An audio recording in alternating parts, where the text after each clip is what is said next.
क्या हुआ जब एक हाथी मृत्यु के बाद यमलोक पहुंचा और कैसे यमराज का सिंहासन छीन गया। चलिए जानते हैं। एक समय की बात है, एक हाथी की मृत्यु हो गई। मृत्यु के बाद उसकी आत्मा यमलोक पहुंची। वहां पर हाथी के कर्मों का लेखा जोखा निकाला गया, जिसमें पाया गया कि उसने अपने जीवन में अच्छे कर्म किए हैं। यमराज ने हाथी से कहा, अरे गजराज, तुम्हारे जीवन में कर्म भी काफी अच्छे रहे हैं, इसीलिए मैं तुम्हारी एक इच्छा पूरी करना चाहता हूँ। बताओ, तुम्हारी सबसे बड़ी मनोकामना क्या है? हाथी बोला, यमराज जी, यदि आप वास्तव में मेरे कर्मों से प्रसन्न हैं और मेरा दूसरा जन्म होना है तो कृपया मुझे किसी भी जीव के रूप में जन्म दीजिए, लेकिन मेरे ऊपर किसी मनुष्य का अधिकार ना हो। मनुष्य के साथ रहना सबसे कठिन कार्य होता है। हाथी की इस बात को सुनकर यमराज चकित हो गए और बोले, गजराज, यह तुम क्या कह रहे हो? मैं तो यही जानता हूं कि मनुष्य जाति सबसे श्रेष्ठ और बुद्धिमान होती है, फिर भी तुम मनुष्य से दूर रहना चाहते हो। हाथी ने उत्तर दिया, यमराज जी, यही तो समस्या है कि मनुष्य जाति सबसे बुद्धिमान होती है। आपको शायद मनुष्यों के विषय में अधिक जानकारी नहीं है, इसलिए आप ऐसा सोच रहे हैं। यमराज बोले, ऐसा कैसे हो सकता है? यहाँ देखो, कितने मनुष्य खड़े हैं। वे अपने कर्मों के अनुसार जो भी फल मिल रहा है उसे बिना किसी शिकायत के स्वीकार कर रहे हैं। हाथी मुस्कुराया और बोला, महाराज, इसका कारण यह है कि ये सभी मृत आत्माएं हैं। यदि आप किसी जीवित मनुष्य से मिलेंगे तो आपको उनकी असली प्रकृति का पता चलेगा।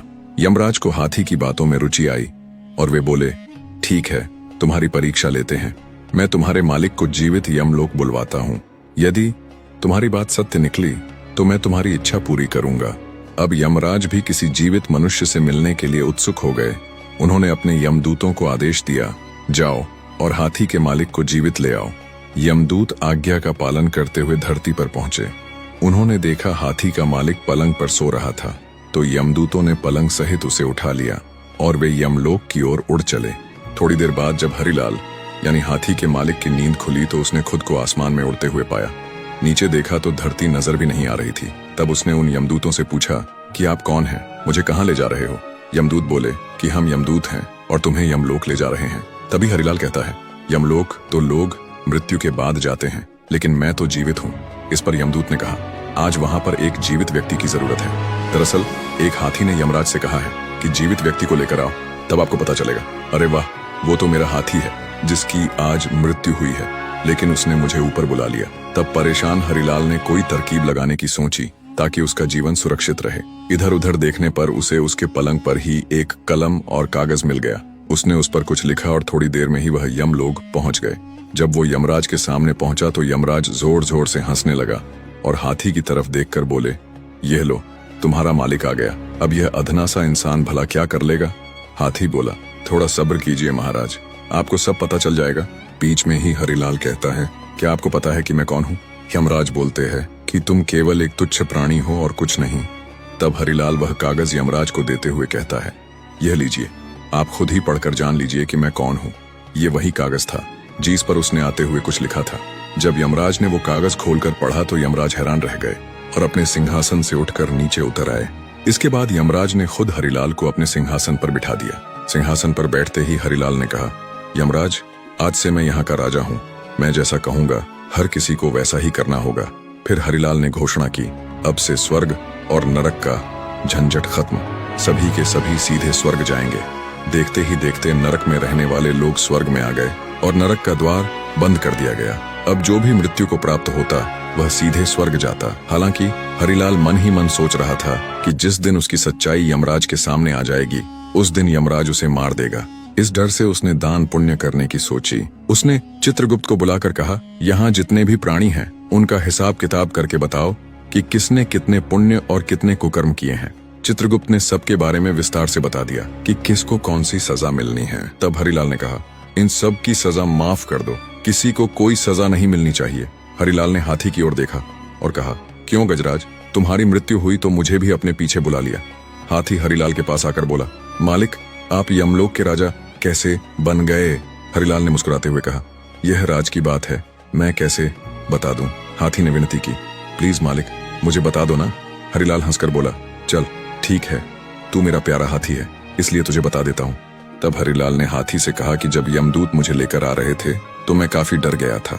संयोग से मेरे पास एक कागज था, मैंने उस पर लिख दिया कि यमराज धरती से जो मनुष्य आपके पास आ रहा है उसे आप अपना सिंहासन दे देना।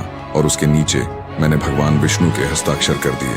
अब तो हाथी इंसानों की बुद्धिमानी से और भी ज्यादा हैरान हो गया।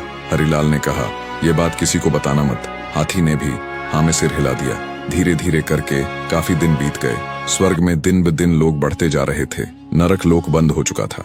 कुछ ही दिनों में पूरे देवलोक में यह बात फैल गई कि अब नरक का अस्तित्व खत्म हो चुका है। उधर भगवान श्री हरिविष्णु सोच में पड़ गए कि यमलोक में यह क्या चल रहा है।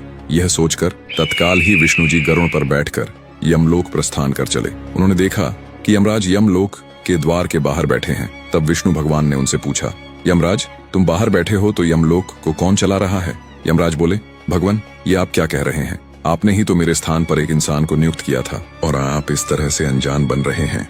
उसने जो मुझे कागज दिया था उसमें साफ साफ लिखा था कि मैं उसे यमलोक का सिंहासन दे दूं और उस पर आपके हस्ताक्षर भी थे।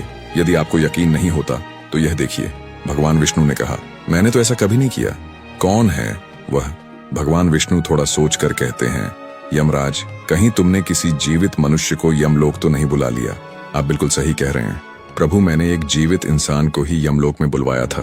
तब यमराज ने सारी बात भगवान श्री हरि विष्णु को कह सुनाई। ऐसे में भगवान विष्णु मुस्कुराते हुए बोले, यमराज तुम अब भी नहीं समझ पाए कि उस मनुष्य ने तुम्हें झूठा पत्र दिया। उस पर मेरे नहीं बल्कि उसी के हस्ताक्षर थे जो उसने मेरे नाम से किए थे। अगर वह तुम्हें पत्र नहीं देता तो तुम उसे बुद्धिमान नहीं समझते और तुम्हें उसकी होशियारी का अंदाजा कैसे लगता? भगवान विष्णु की यह बात सुनकर यमराज ने अपना सिर पकड़ लिया। अब उन्हें सारी सच्चाई समझ में आ गई थी। फिर वे दोनों हरिलाल के पास पहुंचे। भगवान विष्णु को देख हरिलाल तुरंत सिंहासन से उतर आया और हाथ जोड़कर बोला, प्रभु मैं तो कब से आपके दर्शन की प्रतीक्षा कर रहा था कि मुझे कब आपके दर्शन हो और मुझे इस कार्य से मुक्ति मिले। भगवान विष्णु मुस्कुराए और बोले, तुम बहुत चतुर हो। देखो यमराज, जीवित व्यक्ति को यमलोक बुलाने का परिणाम क्या हुआ? यमराज ने हाथी की ओर देखा और कहा, गजराज तुम शर्त जीत गए। मैं अब तक यह मानता था कि देवताओं से अधिक बुद्धिमान कोई नहीं, परंतु आज मेरी यह धारणा गलत सिद्ध हो गई। तुम्हारी वजह से मेरे सारे भ्रम दूर हो गए। अब शर्त के अनुसार यमराज ने हाथी को मनुष्य बना दिया और दोनों की याददाश्त मिटाकर पृथ्वी लोक भेज दिया।